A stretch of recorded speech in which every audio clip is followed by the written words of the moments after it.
نرجع ايش بينك وبين القضاء الشرعي؟ بيني وبينهم وايد. اللي سووه في المرأة البحرينية مو شيء قليل. سنين المرأة تدخل هذه المحاكم وتنظلم فيها وتنقهر.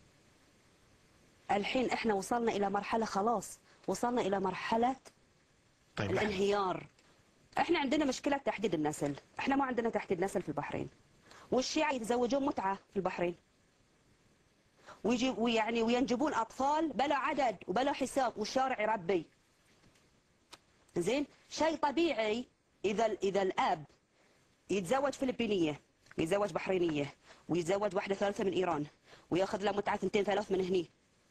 كم طفل بيجيب؟ اللي انا بقولها لك، التمتع بالمفاخذه، عندهم التمتع بالملامسه، زين، التمتع بالمكاعبه، التمتع بالصغيره.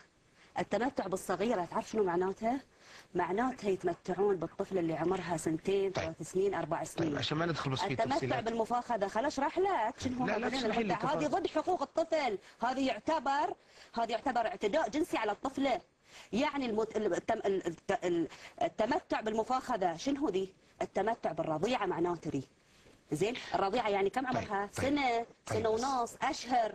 يعني هل يعقل رجل بالغ يمارس الجنس مع طفله رضيعه؟ بس وتقولون لي الشريعه الاسلاميه احلت هذه الامور؟ انا على ثقه كامله باني انا اللي قلته كله واللي سويته حق 100%. طيب، من ضمن الاشياء اللي وجهتي فيها انت كفرتي في بعض الاماكن منتديات انترنت. عادي. صحيح ولا ما كفروني حتى على المساجد. عادي. طيب، الا تعتقدين تحسب هاي الكلام انا ياثر فيني لما يكفروني؟